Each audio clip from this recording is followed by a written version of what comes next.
안녕하세요. 아트캐스터 로렌리입니다. 오늘은 한국미술 유튜버 최초로 아프로 아틀란틱 히스토리스 전시를 리뷰하고자 합니다.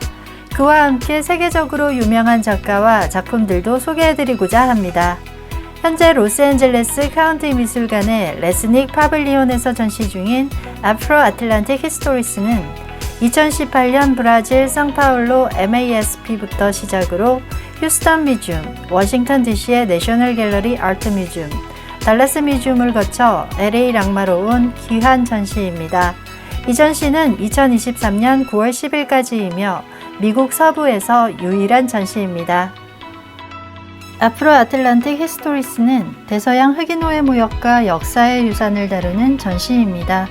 이 전시는 지난 4세기 동안 아프리카, 유럽 및 미국에서 생산된 작품들을 통해 노예제도, 회복력, 해방을 위한 투쟁의 역사와 이야기를 세계적인 시각에서 재조명합니다. 이 전시는 아프리카 여러 나라의 헌정 작품을 포함하여 약 130여 점의 작품으로 구성되어 있습니다. 전시 구성은 지도와 마진, 노예화와 해방, 일상생활, 일식과 리듬, 초상화, 저항과 활동 6개 섹션으로서 동시대 작품과 역사에 대한 비평과 아프리칸 디아스포라가 반영되어 있습니다. 여기서 디아스포라는 고대 그리스어로 흩어짐, 흩어진 집합체라는 뜻인데요. 이주한 집단이 고향과 연결되고자 하는 자기 정체성과 관련됩니다. 특히 수많은 아프리카인들이 노예 무역으로 인해 아메리카와 유럽 등으로 이주하면서 흑인 디아스포라가 형성되었습니다.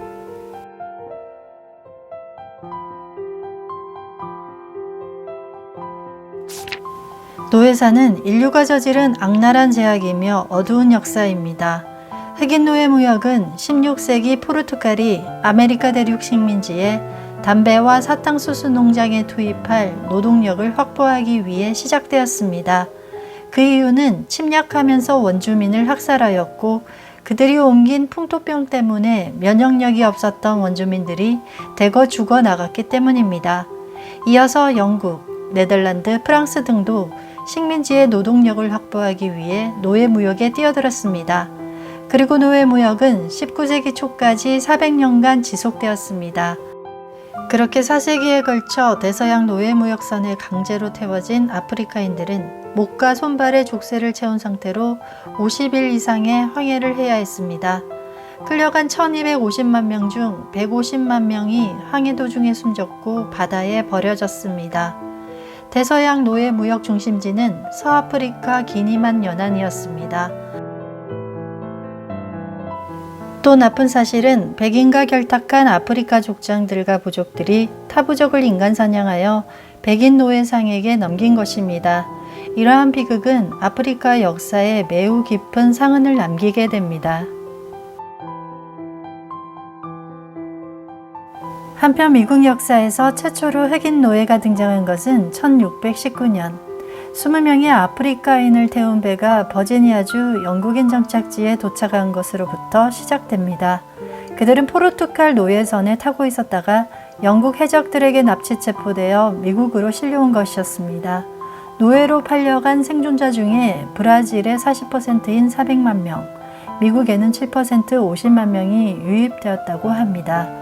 그러나 이번 전시 작품에 의하면 1619년은 공식적인 기록이며 사실은 1526년이라고 합니다.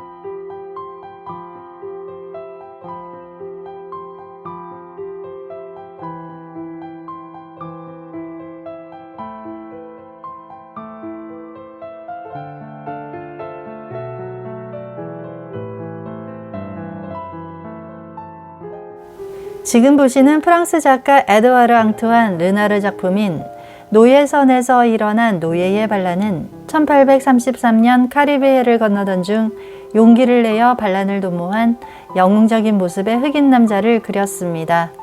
당시 강인한 신체를 가진 그들이지만 끌려온 아프리카인들은 지역도 다르고 언어가 달라 반란을 도모하기가 어려웠다고 합니다. 토마스 셰터 화이트 노블의 미주리주 세인트 루이스에서의 마지막 노예 판매는 아예 사회적으로 노예 판매가 합법적이고 관행이 되어 있음을 보여주는 그 시대의 정체성을 드러내고 있습니다.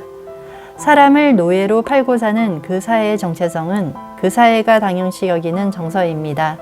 그 정서는 공기와 같아서 이미 비인도적인 것을 평범한 것처럼 받아들이기 시작하면 그것은 범죄가 아니라 일상이 되어버립니다. 그리고 개인의 힘으로는 그 사회에 맞설 수가 없게 됩니다. 심지어 노예 해방을 외쳤던 미국 초대 대통령 조지 워싱턴은 흑인 노예를 30명 데리고 있었고 흑인 노예의 치아를 뽑아 자신의 의치로 썼다는 기록만 보아도 매우 비인도적입니다. 그래서 이 작품은 노예 시장의 상황을 매우 구체적으로 잘 보여주고 있으며 후대에 교훈을 주고 있습니다.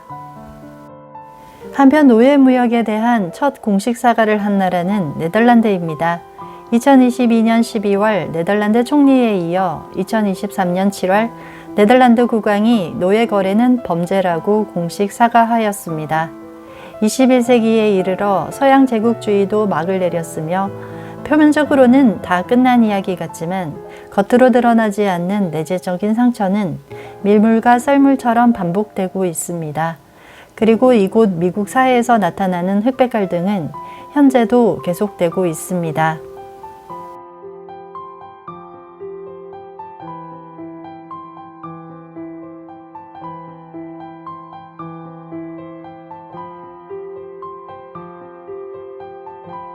지금 보시는 빅토리아 산타크루지의 그들은 나에게 소리쳤다 결론은 흑인임을 부끄럽게 여기지 않을 것이며 이제는 그들을 위해 머리카락을 펴지 않을 것이며 내 피부를 자랑스럽게 생각할 것이며 그들이 생각하는 대로 나를 규정하지 않겠다는 영상작품을 제작하였습니다.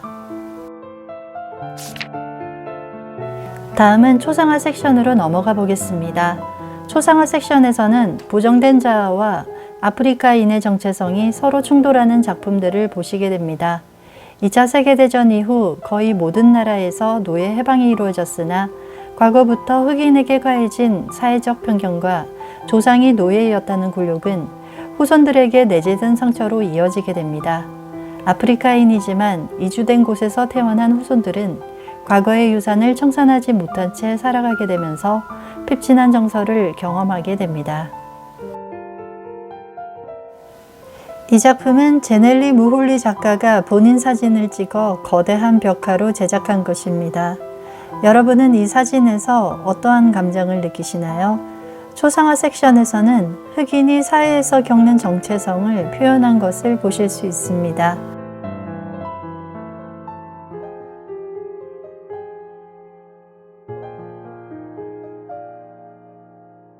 이 작품은 타이투스 카파의 잊혀질 공간입니다.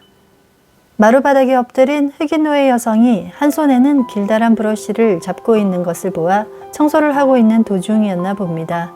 그런데 브러쉬를 잡은 오른손은 투명합니다. 그녀의 등에는 아이가 올라타 있는 형태만 있고 오려지고 없습니다. 이 작품은 원래 사진이었다고 합니다. 1899년 제이슨 레이블이라는 독일 사진작가가 찍었는데 사진에는 백인 여자아이가 등에 올라타 있었다고 합니다. 이 회화는 전통적인 방식으로 그렸으며 작가는 역사를 토대로 그림을 그렸다고 합니다. 작가는 이렇게 말했습니다. 저는 역사책을 읽을 때 흑인의 역사에 집중합니다. 어떻게 흑인을 표현하고 상징할 수 있을까 고민합니다. 그들의 유색 피부, 노예 등 어떻게 그들을 대표하고 상징적인 작업을 할 수 있을까? 조각과 회화를 접목해서 여러 테크닉을 활용합니다. 때로는 표면을 오려내고 그 뒤에 무엇이 있을지 이야기를 남깁니다. 그 이야기가 모두 모아졌을 때 내 여러 이야기가 함께 작동하면서 가치 있는 이야기를 남기기를 희망한다고 전했습니다. 이 작가는 세계적으로 주목받고 있는 작가이며 해화, 조각, 설치 작품을 통해 역사를 표현하고 재조명합니다. 그의 작품은 역사를 과거의 상태에서 벗어나 현대적인 의미를 발굴하기 위해 노력합니다. 카파의 회화와 조각은 그림을 잘라내거나 지우고 부수며 그림과 조각을 재구성하여 역사의 본질에 대한 암묵적인 진실을 드러냅니다. 21세기가 도래하였으나 예술의 중심은 서양 미술사가 고전으로 통했으며 과거의 제국주의가 양산했던 문화정책과 더불어 세계미술사는 서양 중심의 예술사였습니다. 때문에 아프리카 미술에 대해서는 많이 알려지지 않았습니다.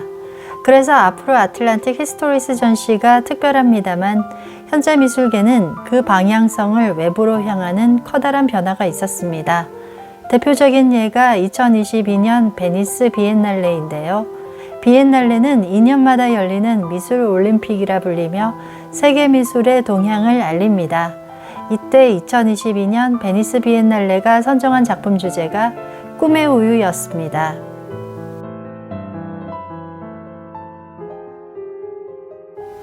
The Milk of Dreams 꿈의 우유는 초현실주의 여성화가 레오노라 캐링턴의 그림책 제목에서 따왔습니다. 내용은 아일랜드 출신 유모에게 환상적이며 민속적인 이야기를 듣고 자란 자신의 어린 시절에서 영감을 받아 자신의 두 아들뿐만 아니라 모든 아이들에게 들려주고 싶은 이야기에 바탕을 두었다고 하였습니다. 그리고 2022년 비엔날레가 꿈의 우유를 주제로 선정한 이유는 인종, 성별, 신체 등에 의한 차별을 이어온 역사를 반성하기 위한 것이며 인류의 근원적 보편성을 되짚기 위한 것이었습니다. 따라서 2022년 베니스 비엔날레에서는 127년 역사상 처음으로 80%가 여성 작가로 선정되었으며 인종, 성소수자, 장애 문제를 다루었습니다. 이러한 움직임은 흑인, 식민지 출신, 성소수자 등 미술계에서 생산해왔던 남성 중심성의 작품 양상과 서양 미술에 익숙한 예술 흐름에 새로운 시각을 던져주었습니다. 그리고 베니스 비엔날레는 세계 미술 시장의 흐름을 알려주는 척도이기도 한데요. 일명 블랙 르네상스라는 센세이션이 일어나 흑인 예술가들이 창작한 작품들이 대거 팔려나가기 시작했었습니다. 덧붙여 블랙 르네상스를 몰고 온 작가들은 과거 식민지를 겪은 상흔이나 인종차별의 주제를 벗어나 예술 그 자체로도 주목받게 됩니다.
일상생활을 비롯하여 종교의식과 리듬 섹션에서는 아프리카인들의 생활과 풍습, 카니발, 그들이 생각하는 삶의 방식을 다채롭게 소개하고 있습니다. 축제와 춤이 있고 리듬을 타는 흥겨운 연주가 있는 회화는 삶을 축복하는 사람들로 가득합니다. 아프리카에서는 55개의 국가와 100개가 넘는 부족들이 있습니다. 언어가 다르고 문자가 없어 그림으로 소통하던 시절을 포함해 서로 다른 문화를 형성해 왔던 그들의 종교의식과 축제를 단편적으로나마 감상할 수 있었습니다.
아프리카 미술을 종합적인 관점에서 전달하고 있는 이번 전시는 24개국의 나라가 참여했고 작품을 선정하였으며 관람객에게 다양한 경험을 선사하고자 하였습니다. 참고로 오바마 부부도 다녀갔다고 합니다. 오바마는 미국 최초 흑인 대통령이므로 흑인 예술가들이 그를 모델로도 많이 그렸습니다. 자, 오늘은 전대미문의 전시인 아프로 아틀란틱 히스토리스를 한국미술 유튜버 최초로 리뷰하였습니다. 대서양 노예 문화의 역사와 유산을 탐구하는 전시회로서 17세기부터 21세기까지 그리고 미술시장에서 국제적으로 인정받고 있는 핫한 작가들의 작품들도 소개해드렸습니다. 6개의 주제를 노예시장, 남겨진 유산, 아프리카 미술 3개의 카테고리로 재구성하여 리뷰하였는데요. 정말 많은 작품들이 지나갔습니다. 구독자 여러분은 어떤 작품이 가장 기억에 남으신가요? 소통해 주실 분은 댓글로 참여해 주시길 바랍니다. 그리고 영문 그대로 작가와 작품을 표기한 이유는 정확한 정보 검색을 도와드리기 위해서입니다. 알찬 전시 리뷰가 되었기를 바라며 오늘 영상이 좋았다면 구독, 좋아요, 알림 설정까지 꾹 눌러주세요. 매주 새로운 전시로 구독자님을 찾아갑니다. 긴 영상 끝까지 함께 해주셔서 감사합니다. 지금까지 아트캐스터 로렌리였습니다.